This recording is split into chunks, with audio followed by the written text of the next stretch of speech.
اللہ تعالیٰ نے اپنے فضل سے ہمیں ایسی امت میں پیدا کیا ہے جس کی خود اللہ تعالیٰ تعریف بیان کر رہے ہیں. یہ بہترین امت ہے. اور ایک جگہ تو اللہ نے یہ بھی فرما دیا وَاجْتَبَاكُمْ، تمام انسانوں کے اندر اللہ نے ہمیں چنا ہے، ہمارا انتخاب ہوا ہے کہ ہم حضور صلی اللہ علیہ وسلم کی امت میں رہیں، امت میں بنیں اور امت میں پیدا ہوں. یہ امت کوئی خاص قوم، خاص قبیلہ، کوئی خاص علاقے والے، کوئی خاص زبان والے، کوئی خاص شغل والے نہیں، بلکہ مختلف قبیلے والوں سے، قوم والوں سے، زبان والوں سے، علاقے والوں سے، شغل والوں سے یہ امت کو اللہ نے بنایا ہے. اور حضور صلی اللہ علیہ وسلم فرماتے ہیں جس کا مفہوم ہے میری امت جسد واحد کی طرح ہے، ایک جسم کی طرح. یہ سارے علاقے والے مختلف، سارے قبیلے والے مختلف، زبان والے مختلف، یہ سب جسد واحد کی طرح ہیں، ایک جسم کی مانند ہے. جسم کے مختلف اعضاء ہیں، سر ہے، دھڑ ہے، سر کے اندر آنکھیں ہیں، کان ہے، ناک ہے، منہ ہے، زبان ہے، ہاتھ ہے، پاؤں ہے. یہ مختلف اعضاء ایک دوسرے کی موافقت میں استعمال ہوتے ہیں. مولانا یوسف کاندیلوی رحمۃ اللہ علیہ یہ مثال دے رہے تھے کہ انسان کے ہاتھ کی ایک چھوٹی انگلی ہے، اس کو چوٹ لگ گئی، اس میں زخم آ گیا، اس کی تکلیف ہے. یہ تکلیف صرف اس انگلی کی نہیں ہے، یہ تکلیف سارے بدن کی ہے اور سارا بدن اس تکلیف کو محسوس کر رہا ہے. پھر فرمایا کہ پاؤں چلتے ہیں، طبیب کے پاس جاتے ہیں، دوسرا ہاتھ، اس ہاتھ جس میں انگلی ہے چوٹ لگی اس کو سہارا دیتی ہے.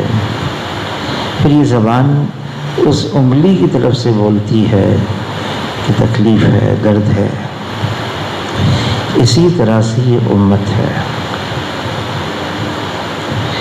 لیکن اس امت کے اندر جہاں علاقے والے مختلف، قبیلے والے مختلف، زبان والے مختلف، وہاں مزاج والے بھی مختلف ہیں. یہاں تک کہ دو سگے بھائی ہیں، ایک ہی ماں باپ کی اولاد ہیں، ان کا بھی اللہ نے مزاج مختلف بنایا ہے، لیکن رہتے ہیں، ساتھ رہتے ہیں. حضور صلی اللہ علیہ وسلم نے امت کو اکٹھا رہنے کے لیے باتیں بتائی ہیں، اعمال دیے ہیں، تعلیم دی ہے، اکٹھا رہو. اور اس کی حوصلہ شکنی کی ہے، دیکھو الگ نہ ہو جاؤ، آپس میں جھگڑا نہ کرو، ننگا فساد نہیں، لڑائی جھگڑا نہیں، اکٹھا رہنا ہے. اس اکٹھا رہنے کی ایک بنیادی وجہ بھی بتا دی، کیسے اکٹھے رہ سکتے ہیں. حاجی امداد اللہ مہاجر مکی رحمۃ اللہ علیہ فرماتے اتفاق، اکٹھا رہنا، مل کر رہنا، ساتھ رہنا، اس کی بنیاد عاجزی، انکساری، تواضع ہے. آدمی انکساری کے ساتھ رہے، تواضع کے ساتھ رہے، چھوٹا بن کر رہے. بڑائی صرف اللہ کے لیے ہے، بڑائی اللہ کی چادر ہے. بڑائی اللہ کا حق ہے، بڑائی اللہ کی صفت ہے، اللہ اکبر۔ اور یہ بھی فرما دیا جس کا مفہوم ہے جو اللہ کے ساتھ مقابلہ کرے گا اس بڑائی میں تو اللہ تعالیٰ اس کو پاش پاش کر دیں گے۔ عاجزی، انکساری، تواضع۔ اب انسان ہے، اس کے اندر اللہ نے عزت نفس بھی رکھی ہے، انسان ہے، اللہ تعالیٰ نے اس کے اندر ایک انا بھی رکھی ہوئی ہے، انسان ہے، پھر اس کے اندر طرح طرح کی خواہشات بھی بھر دی ہیں۔ ان ساری چیزوں کے باوجود اللہ اور اللہ کے رسول یہ بات چاہتے ہیں، اس بات کو پسند کرتے ہیں کہ امت کا ہر فرد اپنی حیثیت کو مٹا دے۔ عاجزی، انکساری، یہ بہت بڑی صفت ہے، لیکن اس کا مطلب یہ نہیں ہے کہ آدمی بزدل ہو جائے، آدمی اس طرح سے رہے کہ سارے اس پر دوڑ پڑیں، چڑھ پڑیں اور اس کے ساتھ ایسا معاملہ کریں، نہیں۔ عاجزی، انکساری، اس کا مطلب یہ ہے کہ آدمی کسی کو حقیر نہ سمجھے، کسی کو کم نہ سمجھے، کوئی ہو، کیسا کیوں نہ ہو۔ اس کی کیا وجہ ہے کہ کسی نے کہا ظاہر نگاہ کم سے کسی رند کو نہ دیکھ، کیا جانے اس کریم کو تو پسند ہے کہ وہ۔ اللہ کے یہاں کس کا کیا رتبہ ہے ہم نہیں جانتے، لیکن ہمارے لیے یہ ہے ہر ایک کا احترام، ہر ایک کی عزت، ہر ایک کی قدر۔ عبداللہ ابن عمر رضی اللہ تعالیٰ عنہ بیت اللہ کی طرف اشارہ کر کے فرمانے لگے، اے بیت اللہ، تمہاری حرمت، تمہاری عظمت میں جانتا ہوں بہت ہے، لیکن ایک مسلمان حضور صلی اللہ علیہ وسلم کا ایک امتی، اس کی عظمت اور اس کی حرمت تم سے عظیم تر ہے، بڑی ہوئی ہے۔ حضور صلی اللہ علیہ وسلم نے اس امت کو بتایا ہے، سمجھایا ہے، تعلیم دی ہے کہ اکٹھا رہنے میں کیا فائدے ہیں، ایک بن کر رہنے میں۔ فرمایا جب امت اکٹھی رہتی ہے، ایک بن کے رہتی ہے، پھر غیر اس کے ساتھ وہ معاملہ نہیں کر سکتے جو آج ہمارے ساتھ ہو رہا ہے۔ اللہ تعالیٰ غیروں کے دلوں میں رعب ڈال دیتے ہیں، یہ مسلمان ہے، یہ حضور صلی اللہ علیہ وسلم کا امتی ہے۔ یہ نسبت اتنی بڑی ہے، اتنی بڑی ہے یہ نسبت کہ حضور صلی اللہ علیہ وسلم کا امتی دنیاوی طور سے کسی کو کوئی عہدہ مل جائے، کوئی منصب مل جائے، کوئی ڈگری مل جائے، کوئی مال مل جائے، کوئی اور چیز مل جائے، اس تمام چیزوں کی اس کے مقابلے میں کوئی حیثیت نہیں ہے کہ یہ حضور صلی اللہ علیہ وسلم کا امتی ہے۔ عاجزی، انکساری، اس کو حضور صلی اللہ علیہ وسلم نے بھی اللہ سے مانگا ہے، امت کو تعلیم دی ہے۔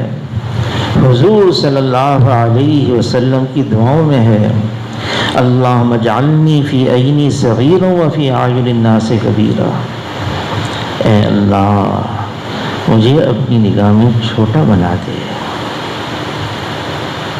بے شک اوروں کی نگاہ میں بڑا ہوں، لیکن میں تو اپنے آپ کو چھوٹا ہی سمجھوں. حضور صلی اللہ علیہ وسلم سید ولد آدم ہیں، آدم علیہ السلام کی اولاد میں سب سے افضل ہیں، سید الاولین ہیں، سید الآخرین ہیں. حضور صلی اللہ علیہ وسلم کا جو رتبہ ہے، جو اللہ نے مقام بنایا ہے، لا يمکن الثنا کما کان حقہ بعد از خدا بزرگ. تو یہ قصہ مختصر، اللہ کے بعد رتبہ ہے، درجہ ہے، وہ تو اللہ نے حضور صلی اللہ علیہ وسلم کا رکھا ہے. لیکن حضور صلی اللہ علیہ وسلم صحابہ کرام کے بیچ میں ایسے بیٹھتے، کوئی باہر سے اجنبی آتا پہچان نہیں سکتا تھا. ایسی عاجزی کے ساتھ، اور حضور صلی اللہ علیہ وسلم صحابہ کرام کے ساتھ چلتے تو سب سے پیچھے رہتے ہیں. حالانکہ صحابہ کرام نے عرض کیا اللہ کے رسول آپ کا جو چلنا ہے صرف دیکھنے میں اتنا سرور ملتا ہے، ہم چاہتے ہیں آپ کو دیکھیں چلتا ہوا.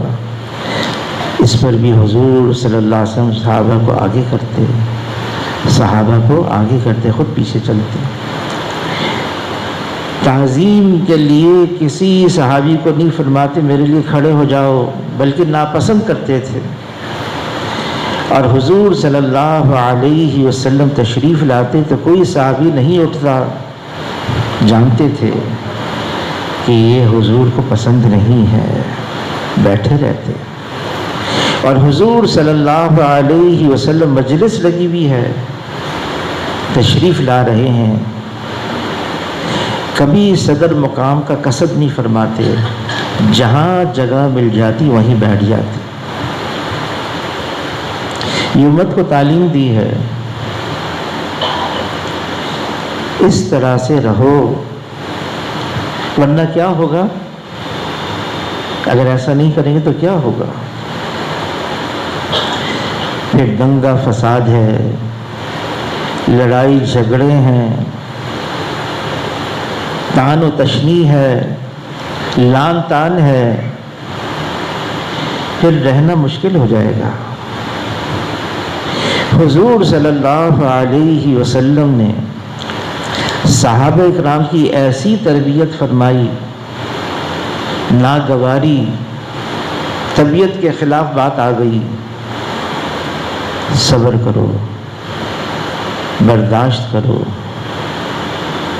سہ جاؤ، ضبط کرو.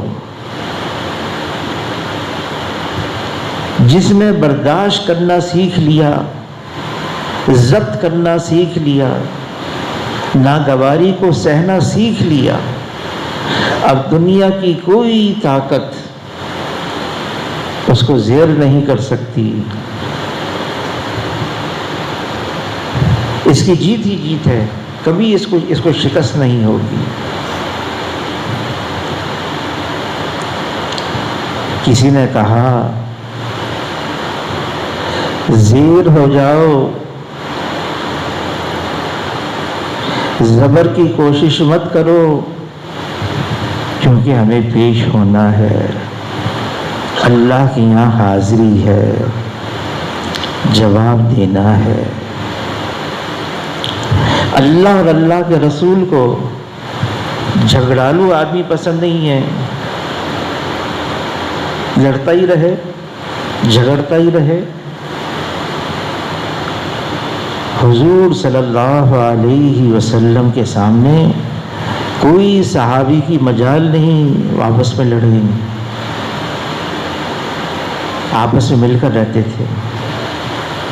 ہاں، حضور صلی اللہ علیہ وسلم مدینہ منورہ میں صحابہ کے ساتھ تشریف لے جا رہے تھے. ایک جگہ گئے، وہاں پر ایک مسجد ہے ابھی، اس مسجد کا نام ہے مسجد اجابہ. یہاں پر حضور صلی اللہ علیہ وسلم نے 3 دعائیں مانگی۔ صحابہ کرام نے پوچھا، اے اللہ کے رسول، آپ نے سجدہ بھی کیا، اتنا لمبا، اتنی لمبی دعائیں بھی مانگی۔ فرمایا جس کا مفہوم ہے میں نے 3 دعائیں مانگی، 2 قبول ہو گئی، 1 کو انکار کر دیا۔ کون سی قبول ہوئی؟ اے اللہ میری امت پر کوئی ظالم بادشاہ ایسا مسلط نہ ہو جو میری امت کو ختم کر دے۔ قبول ہو گئی۔ یا اللہ کوئی ایسی قحط سالی نہ آئے ساری امت ختم ہو جائے، یہ بھی قبول ہو گئی۔ تیسری دعا مانگی، یا اللہ میری امت میں آپس میں لڑائی جھگڑے نہ ہوں۔ فرمایا یہ قبول نہیں ہوئی۔ یہ امت کو بتایا اس کا کیا مطلب ہے۔ اب حضور صلی اللہ علیہ وسلم کی یہ دعا اللہ نے قبول نہیں کی، آپس کے جھگڑے۔ اس کا مطلب یہ ہے بڑی احتیاط سے رہو، سنبھل کے رہو، پھونک کے قدم رکھو، ایسا نہ ہو آپس کی لڑائی ہو جائے۔ آپس کی لڑائی کا نتیجہ کیا ہے؟ اللہ تعالیٰ کلام پاک میں فرماتے ہیں، لڑنا نہیں، جھگڑنا نہیں، ورنہ کم ہمت ہو جاؤ گے، تمہاری ہوا اکھڑ جائے گی، ہم کمزور ہو جائیں گے۔ ہیں تو امت، لیکن ایسے کمزور ہو جائیں گے غیر جس طرح سے چاہیں استعمال کرتے رہیں۔ اکٹھا رہنے کے لیے عاجزی، انکساری، لیکن اس کے لیے ظرف بڑا چاہیے۔ فرمایا جو اعلیٰ ظرف ہوتے ہیں ہمیشہ جھک کر ملتے ہیں کہ سرائی سر نگو ہو کر بھلا کرتی ہے پیمانہ۔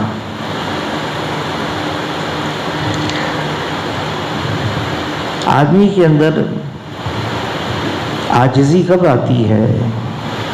جتنی اللہ کی معرفت کھلتی چلی جائے گی، جتنا اللہ کو پہچانتے چلے جائیں گے، اتنی اپنی حیثیت اور ہستی کو مٹاتے چلے جائیں گے۔ جتنا اللہ کی معرفت سے دور ہوں گے،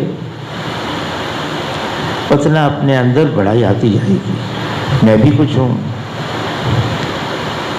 حضور صلی اللہ علیہ وسلم فرماتے ہیں، جس کا مفہوم ہے کہ 2 خصلتیں انسان کے دین کو بہت نقصان پہنچاتی ہیں۔ یوں مثال دی کہ 2 بھوکے بھیڑیوں کو بکریوں کے لیور میں چھوڑ دیا جائے، وہ اتنا نقصان نہیں پہنچاتے جتنی یہ 2 خصلتیں نقصان پہنچاتی ہیں۔ مثال بھی عجیب دی، بھوکے بھیڑیے کی خصلت الگ ہے، عجیب ہے۔ شیر ہے، چیتا ہے جنگل میں، یہ بھی درندے ہیں، لیکن شیر جب اس کا پیٹ بھر جاتا ہے، شکار کیا پیٹ بھر گیا، اب وہ سو جاتا ہے۔ بھرے ہوئے پیٹ پہ وہ دوسرا شکار نہیں کرتا، آرام سے سو جاتا ہے۔ بھیڑیا پیٹ بھرا ہوا ہے، پھر بھی شکار کرے گا، اس پر حملہ کیا، اس پر حملہ کیا، اس پر حملہ کیا، حملہ کرتا رہتا ہے، جان لیتا رہتا ہے۔ پھر یہ فرما بھوکے بھیڑیے، بھوکے، کیا خسرت ہوگی ان کے اندر؟ بکریوں کے لیور میں چھوڑ دیا جائے، اس پر حملہ کیا، اس پر حملہ کیا، اس پر کھائے کسی کو نہیں، حملہ ہی کرتا رہتا ہے۔ 2 خصلتیں اس سے زیادہ خطرناک ہیں، وہ کیا ہے؟ ایک حب جاہ ہے اور ایک حب مال ہے۔ یہ دونوں وجہ ہے جھگڑے کی۔ حب جاہ، میری کوئی حیثیت ہے، میری تعظیم کی جائے، میرے آگے جھکا جائے، میری واہ واہ کی جائے، حب جا اور حب مال، مال آ جائے، کسی طرح سے آ جائے، حلال سے آئے حرام سے آئے، بس میں مالدار بن جاؤں۔ یہ دو خصلتیں انسان کو بگاڑ دیتی ہیں، اور یہ دو خصلتیں بڑی وجہ ہے آپس کے جھگڑے کی اور لڑائی کی، بہت بڑی وجہ ہے، اور آدمی کے دین کو نقصان پہنچاتی ہے۔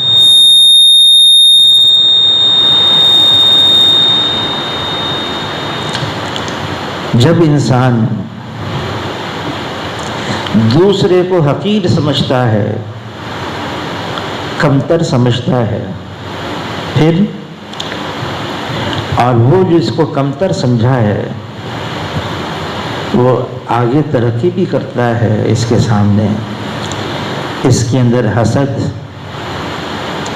کینہ، بغض، نفرت، انتقام، سارے جتنی برائیاں ہیں اس کے اندر آتی جاتی ہیں۔ کیوں؟ اس نے دوسرے کو حقیر سمجھا، یہ کمتر ہے، میں اونچا ہوں، میں اونچا ہوں۔ اب شیطان دشمن ہے نا ہمارا، پھر نفس بھی دشمن ہے۔ آدمی عمل کرتے کرتے پھر اپنے ذہن میں ایک مقام بنا لیتا ہے، عمل کرتے کرتے اپنے ذہن میں ایک مقام بنا، میں یہاں تک پہنچ گیا، میں نمازیں پڑھتا ہوں، میں روزے رکھتا ہوں، میں دین پر چلتا ہوں، اپنا ایک مقام بنا لیا۔ مولانا یوسف کاندھلوی رحمۃ اللہ علیہ فرمانے لگے، جب بھی اپنے ذہن میں اپنا ہی کوئی مقام بنا لیتا ہے، پھر یہ متوقع ہوتا ہے کہ میرے اطراف کے لوگ جو میں نے اپنے ذہن میں ایک مقام اپنا بنایا ہوا ہے ویسا معاملہ کریں۔ اب اس کے ساتھ ویسا معاملہ نہیں ہوتا، پھر یہ لڑتا ہے، جھگڑتا ہے، ٹوٹتا ہے، پھر دنگا فساد ہے۔ ایک دفعہ حاجی صاحب سے ملاقات کے لیے گئے، مجمع آیا ہوا تھا۔ حاجی صاحب نے پوچھا یہ کون سا مجمع آیا ہوا ہے؟ تو میں نے عرض کیا پورے ملک میں جہاں جہاں شورا بنائی گئی ہے وہ آئے ہوئے ہیں۔ تو حاجی صاحب نے فرمایا میری طرف سے اتنی بات ضرور کہنا، چھوٹا بن کر چلتے رہیں، چھوٹا بن کر، آدمی چھوٹا بن کر چلتا رہے۔ مولانا تھانوی رحمۃ اللہ علیہ کے پاس ایک شخص آیا، حضرت میں آپ سے بیعت ہوں لیکن میرے اندر کی بڑائی گئی نہیں، کیا کروں میں، میرے اندر کی بڑائی نہیں گئی۔ تو فرمایا اس وقت ایسا کر لو، جتنا مجمع ہے نا میرے پاس آئے، ان کے جوتے ایسی بے ترتیبی رکھی ہوئے ہیں، کسی کی چپل یہاں، کسی کی چپل وہاں، ان سب کو سلیقے کے ساتھ رکھ دو۔ گئے وہ رکھ دیا۔ حضرت تھانوی رحمۃ اللہ نے فرمایا کہ چوٹ تو بڑی لگی، مجھے چوٹ بڑی لگی، لیکن حضرت نے فرمایا اس لیے میں نے کر لیا، لیکن اس سے کیا ہوا؟ کہا کچھ نفس کچھ نیچے آیا، یہ نفس، نفسانیت، یہ نفس ہمیں تو کہیں کا نہیں چھوڑتا ہے۔ میں اچھا ہوں یہ برا ہے، میں اعلیٰ ہوں یہ ادنا ہے، میں حق پر ہوں یہ ناحق پر ہے۔ ایسی ایسی باتیں یہ نفس اندر سے پیدا کرے گا۔ جب میں صحیح ہوں اور دوسرا غلط ہے تو میں اس کی غلطی پر کیوں نہ اس کو بتاؤں۔ حاجی صاحب کے پاس، حاجی عبدالوہاب صاحب کے پاس ایک صاحب آئے، بہت پرانے حاجی صاحب، ہماری مسجد میں ایک اور ساتھی بہت پرانا ہے، بہت وقت لگاتا ہے تبلیغ کے اندر، سیر روزہ بھی لگاتا ہے، گشت بھی کرتا ہے، سالانہ چلہ بھی لگاتا ہے، لیکن تعلیم میں نہیں بیٹھتا۔ حاجی صاحب نے پوچھا تم تعلیم میں بیٹھتے ہو؟ کہا میں تو پابندی سے بیٹھتا ہوں۔ تو حاجی صاحب نے پوچھا، دوسرا سوال کیا، یہ بتاؤ اچھا کون ہوا، تم ہوئے یا وہ ہوا؟ کہ میں ہوں، میں تعلیم میں بیٹھتا ہوں۔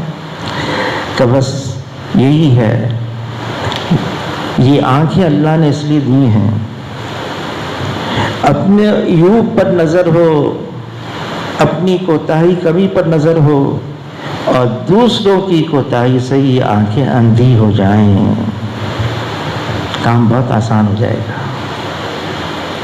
حضور صلی اللہ علیہ وسلم نے معاذ رضی اللہ تعالیٰ کو ایک نسخہ بتایا۔ وہ نسخہ کیا تھا؟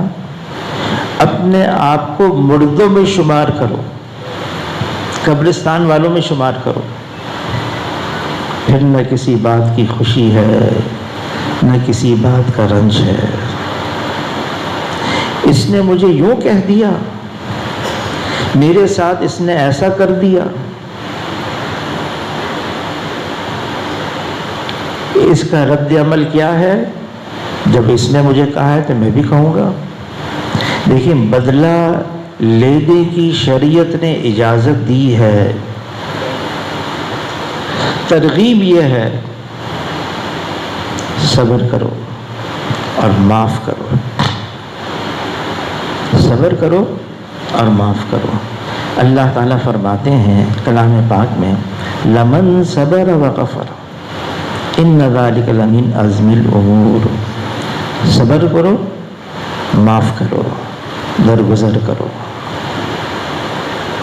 پھر اللہ فرماتے ہیں یہ بڑی ہمت کی باتیں ہیں، اس کے لیے حوصلہ چاہیے، اس کے لیے حوصلہ چاہیے۔ آدمی سمجھتا ہے میں سامنے والے کے سامنے نیچا ہو جاؤں، یہ میری ذلت ہے۔ نہیں، جناب رسول اللہ صلی اللہ علیہ وسلم فرماتے ہیں اس کا مفہوم ہے اوروں کے سامنے جھک جانا یہ عزت ہے، تواضع اختیار کرنا، اور اللہ اس کو اونچا کرتے ہیں۔ من تواضع للہ رفعہ اللہ، اللہ نے اس کو اونچا کر دیا، یہ عزت ہے۔ آدمی دوسروں کے سامنے تواضع اختیار کر لے۔ بعض اوقات کوئی آدمی کچھ کہہ دیتا ہے، اگر 10 درس میں ہے اس کا ہاتھ اس تک پہنچ سکتا ہے تو ہاتھ سے جواب دیتا ہے، اور اگر ہاتھ کی پہنچ سے وہ باہر ہے پھر اس کی زبان کام کرتی ہے۔ غیبت، الزام تراشی، چغل خوری، یہ گندی عادتیں، اور یہ اتنی گندی عادتیں ہیں حضور صلی اللہ علیہ وسلم صحابہ کے ساتھ جا رہے تھے، ایک جگہ پلاؤ ڈالا، وہاں قبریں تھیں۔ حضور نے فرمایا یہ 2 قبروں کو عذاب قبر ہو رہا ہے، عذاب قبر، قبر میں بھی عذاب ہوتا ہے۔ حضور صلی اللہ علیہ وسلم امت کی تعلیم کے لیے ہر نماز کے بعد عذاب قبر سے پناہ مانگتے تھے۔ فرمایا اس کو مٹی کا ڈھیر نہ سمجھو، یہ قبر یا جنت کے باغوں میں ایک باغ ہے یا جہنم کے گڑھوں میں ایک گڑھا ہے۔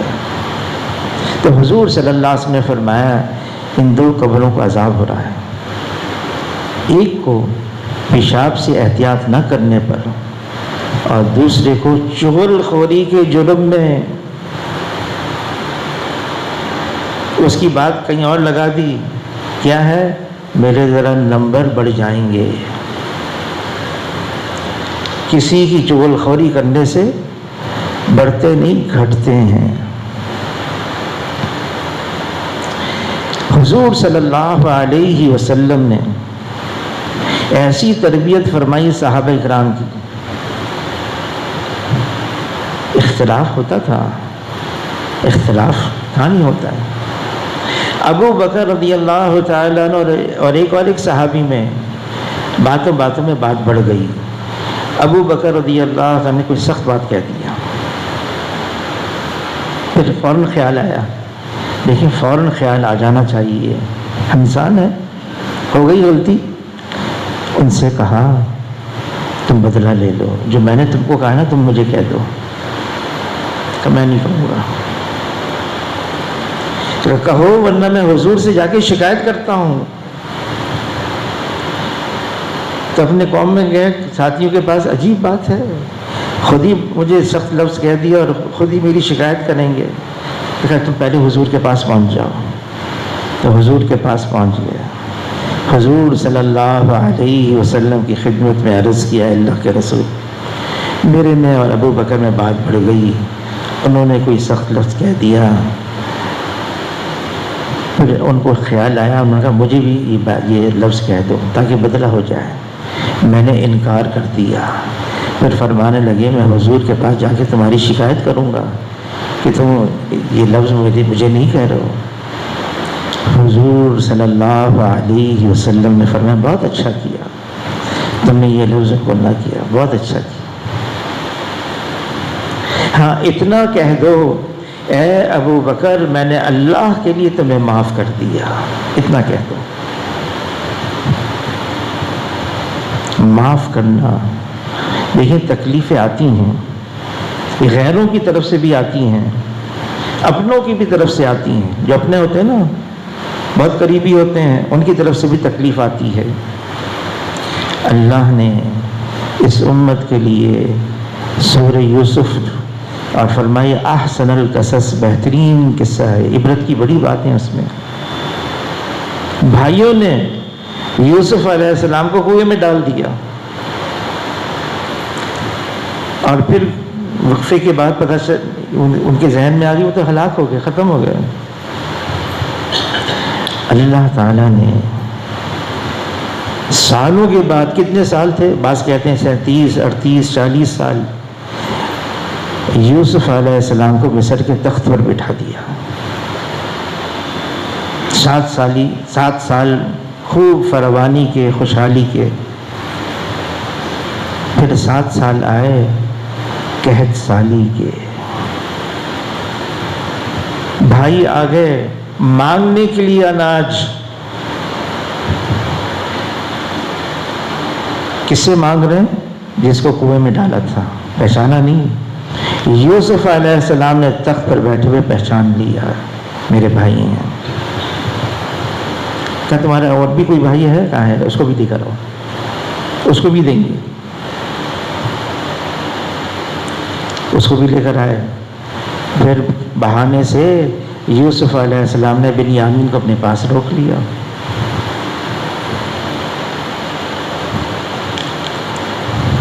پھر باتوں میں بھائیوں نے کہا کیا تم یوسف ہو؟ کہا میں یوسف ہوں اور یہ میرا بھائی ہے.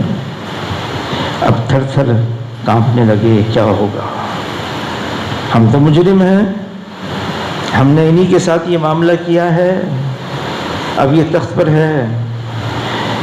یوسف علیہ السلام نے فرمایا لا تثریب علیکم اليوم، معافی ہے، بھلا دیا، میں تو ملامت بھی نہیں کروں گا، یاد بھی نہیں دلاؤں گا، ختم. یہ اللہ نے ہمارے لیے رکھا ہے قصہ کہ دیکھو اپنوں کی طرف سے بھی کچھ مشکلات آئیں گی، درگزر کرنا، معاف کر دینا. جناب رسول اللہ صلی اللہ علیہ وسلم فتح مکہ کے موقع پر اپنی اونٹنی قصبہ پر ہیں، سیاہ امامہ باندھا ہوا ہے اور جھکے ہوئے داخل ہو رہے ہیں. اتنا جھکے ہوئے ہیں کہ حضور صلی اللہ علیہ وسلم کی گردن اونٹنی کی گردن کے ساتھ لگی ہوئی ہے. اور کیا فرما رہے ہیں؟ لا الہ الا اللہ وحدہ انجز وعدا ونصر عبدا وہزم الاحزاب وحدا۔ اگر ہم کچھ ہوتے، ہم مکے سے چھپ کر کیوں نکلتے؟ یہ تو اللہ نے اپنا وعدہ پورا کیا ہے، اکیلے اللہ نے کیا ہے اور اپنے بندے کی مدد کی ہے۔ نصر عبدا، یہ نہیں فرمایا اپنے رسول کی مدد کی، اپنے نبی کی مدد کی، اپنے حبیب کی مدد کی، یہ نہیں فرمایا اپنے بندے کی مدد کی ہے۔ پھر صفا پہاڑی پر چڑھے، حضور صلی اللہ علیہ وسلم سب جمع ہیں، فرمایا آج میں وہ کہوں گا جو یوسف علیہ السلام نے اپنے بھائیوں کے لیے کہا تھا، لا تثریب علیکم اليوم، سب کو معافی ہے۔ یہ امت ہے، اکٹھا رہنا ہے، لڑتے رہیں گے، جھگڑتے رہیں گے۔ حضور صلی اللہ علیہ وسلم نے فرمایا، جس کا مفہوم ہے جو ناحق پر ہوتے ہوئے جھگڑا چھوڑ دے یا مذاق میں بھی جھوٹ بولنا چھوڑ دے، میں جنت کے کنارے پر محل کی ضمانت دیتا ہوں۔ پھر فرمایا جو حق پر ہوتے ہوئے جھگڑا چھوڑ دے، میں جنت کے وسط میں محل کی ضمانت دیتا ہوں۔ کوئی اپنے اخلاق کو اونچا کرے، میں جنت کے اعلیٰ مقام پر محل کی ضمانت دیتا ہوں۔ اونچے اخلاق کیا ہیں؟ حضور صلی اللہ علیہ وسلم نے علی رضی اللہ تعالیٰ عنہ سے فرمایا، اے علی تمہیں اولین و آخرین کے بہترین اخلاق بتاؤں؟ کوئی ظلم کرے تو اس کو معاف کرو، کوئی برائی کرے اس کے ساتھ بھلائی کرو، کوئی عطا سے محروم رکھے اس کو عطا کرو۔ آج ہمارے درمیان میں آپس کی محبتیں، الفتیں ختم ہو گئی ہیں۔ کیا ہے؟ حب مال ہے اور حب جاہ ہے۔ ایسی بری عادتیں ہمارے اندر آ گئی ہیں، آپس کی محبتیں۔ حضور صلی اللہ علیہ وسلم فرماتے اس کا مفہوم ہے جنت میں داخل ہو نہیں سکتے جب تک کہ ایمان والے نہ ہو، ایمان والے بن نہیں سکتے جب تک کہ ایک دوسرے کے ساتھ محبت نہ کرو۔ اور بتاؤں ایک طریقہ آپس میں محبت کرنے کا، ایک دوسرے کو سلام کرو۔ فرمایا قرب قیامت میں ایک نشانی یہ بھی ہوگی، لوگ سلام تو کریں گے لیکن اپنوں کو ہی کریں گے، دوسروں کو نہیں کریں گے، اپنوں کو ہی۔ فرمایا جو سلام میں پہل کرتا ہے، کون فرما رہے ہیں؟ جناب رسول اللہ صلی اللہ علیہ وسلم۔ جو سلام میں پہل کرتا ہے وہ کبر سے بری ہے، اس کے اندر تکبر نہیں ہے۔ اور اگر کسی کے اندر رائے کے دانے کے برابر بھی کبر آ گیا، بڑائی آ گئی، فرمایا جنت کیا، وہ تو جنت کی خوشبو بھی نہیں سونگھے گا۔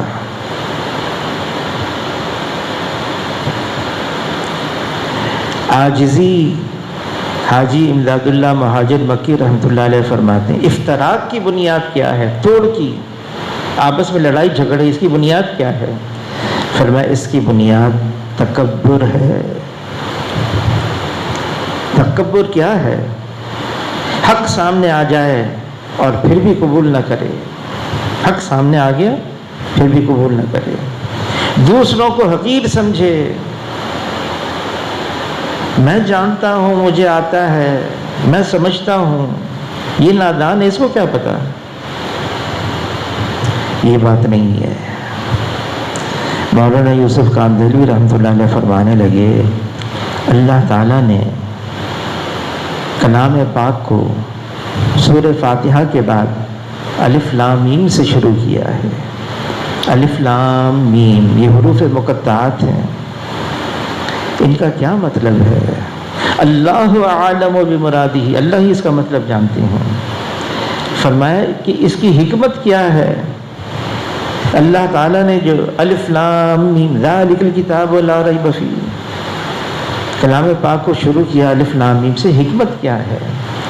فرمایا اس کی حکمت یہ ہے اپنے جہل کا اقرار کرو، لا عالمو میں نہیں جانتا، جو یوں کہتا ہے میں نہیں جانتا اس کے پاس آدھا علم ہے اور باقی آدھا علم حاصل کرنا اس کے لیے آسان ہے۔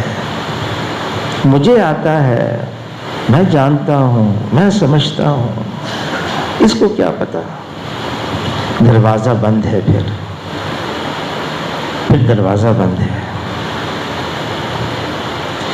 ہم اپنی عادت بنائیں کس چیز کی؟ لوگوں کی خوبیاں دیکھنے کی، خامیاں دیکھنے کی نہیں۔ خامیاں دیکھنی ہے تو اپنے آپ کو دیکھنا ہے۔ ایک ہمارے بھائی بلال صاحب تھے، لاہور کے رائیوڈ میں مقیم تھے، محروم ہو گئے۔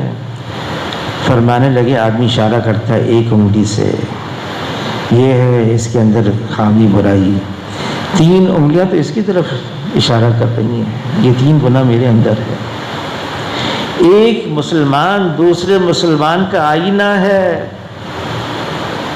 مجھے تو اپنا عکس نظر آ رہا ہے، یہ جو کچھ نظر آ رہا ہے یہ عکس نظر آ رہا ہے، دوسروں کی خامیاں برائیاں یہ تو میرا عکس ہے۔ کسی نے کہا عمر بھر غالب یہ بھول کرتا رہا، عمر بھر غالب یہ بھول کرتا رہا، دھول چہرے پہ تھی صاف آئینہ ہی کرتا رہا۔ آدمی کو اپنی خامیاں نظر نہیں آ رہی، فرمایا اپنے آپ کو پڑھتے رہا کرو، اپنے آپ کو پڑھتے رہا کرو، پھر اللہ سے معافی بھی مانگو، استغفار بھی کرو، اور جس کے ساتھ کوئی ایسی رنجش ہو گئی ہے اس رنجش کو بھی دور کرو۔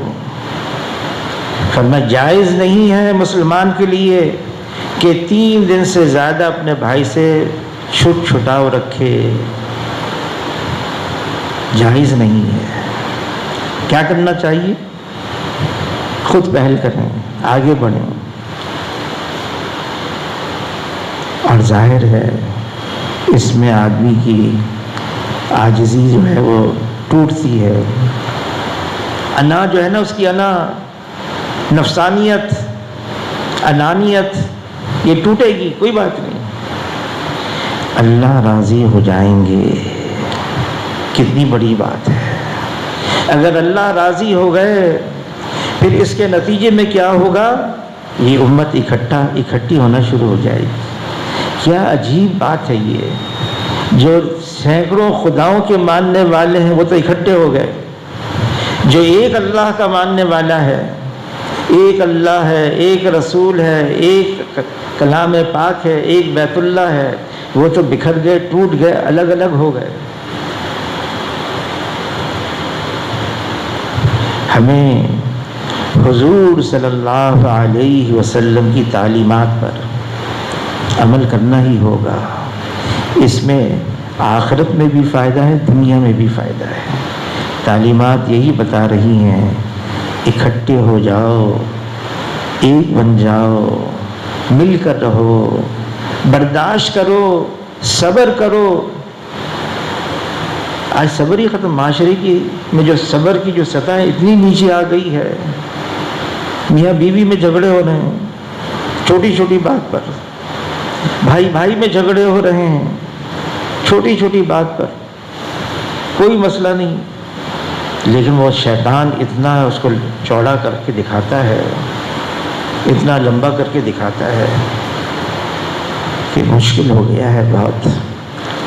یہ ہمیں اللہ سے مانگنا بھی ہوگا کہ اے اللہ امت کی بدحالی کو دور فرما کر امت میں اجتماعیت پیدا فرما دے، ہمیں اکٹھا رہنا سکھا دے، ہمیں بنا دے ایسا ہم اکٹھے ہو جائیں، ایک بن کر رہیں، اور پھر دیکھیے گا اس کا نتیجہ آخرت میں تو ہے ہی، دنیا کے اندر یہ دنیا جنت کا نمونہ بن جائے گی، جنت کا۔ ہر ایک دوسری کا لحاظ رکھ رہا ہے، خیال کر رہا ہے، اس کی خدمت کر رہا ہے۔ صحابہ کرام تو ایثار کرتے تھے، ایثار۔ ایثار کیا ہے؟ خود حاجت مند ہیں، خود ضرورت مند ہیں، لیکن اس کی قربانی دے کر اپنے بھائی کو دے رہے ہیں، میرا بھائی اس سے فائدہ اٹھا لے۔ یہ ہے، اس کو اللہ سے مانگنا ہے، اپنے لیے بھی اور ساری امت کے لیے بھی۔ اللہ تعالیٰ ہم سب کو اس کے لیے قبول فرما لے۔ اب گزارش یہ ہے کہ میرا سفر ہے، کل 10 دن کے بعد پھر واپسی ہے۔ اب جو جمعہ آئے گا، آنے والا جمعہ 1 ہفتے کے بعد، اس میں یہاں نہیں ہوں گا، سفر ہے باہر، اور انشاءاللہ پھر واپسی پر جو معمولات ہیں، عاشورہ ہوگا، اس کے بعد انشاءاللہ اپنے معمولات شروع کر دیں گے۔